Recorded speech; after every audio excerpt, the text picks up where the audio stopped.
Huwag mong daanin sa bandage. Nadapa si Lester kaya agad niyang nilagyan ng bandage ang sugat sa tuhod para tumigil ang pagdurugo. Naging concerned ang mga kaibigan niya dahil hindi niya ito nilinis at nilagyan ng gamot bago lagyan ng bandage. Ayon kay Lester, ayos na ito, total hindi nakita ang sugat at hindi na masakit. Dumaan ang ilang linggo at mas makapal na ang bandage sa sugat niya pero tila may umaalingasaw na amoy galing dito. Hindi na rin maitago sa pagkilos niya ang kirot na dulot nito. Nang buksan nila ang bandage, tumambad ang mas malaki at mas lumalang sugat, bunga ng hindi maayos na pagkakagamot nito. Gaya ng sugat ni Lester, minsan nagkakaroon tayo ng sugat sa puso na hindi natin masyadong pinagtutuunan ng pansin.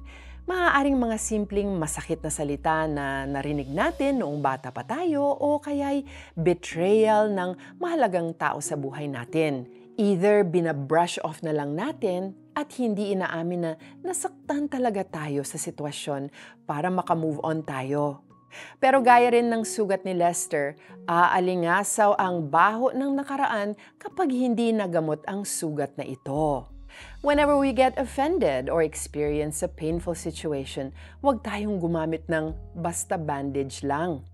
Pwede tayong lumapit sa ating all-powerful doctor na si Jesus na nangakong lulunasan ang mga puso nating nawasak. In Him, we can always be honest about how we feel and rest assured that He understands and heals. Let's pray. Panginoon, narito po ang puso kong wasak. Hinihingi ko po ang grace ninyo para harapin ang totoo kong nararamdaman. I am claiming your complete healing of my past hurts and believe that I can move forward from all of this. In Jesus' name I pray. Amen. So ganito ha, kumuha ka ng Band-Aid and write these words on it. Jesus is my healer. May this be a good reminder that whatever wounds you had from the past, God is able to heal them all. At ang mga pusong wasak ay Kanya ring lulunasan. Ang natamo nilang sugat ay bibigyang kagalingan. Awit 147 verse 3. Let Jesus take care of your heart, my friend. I'm Joyce Burton Titular. God bless.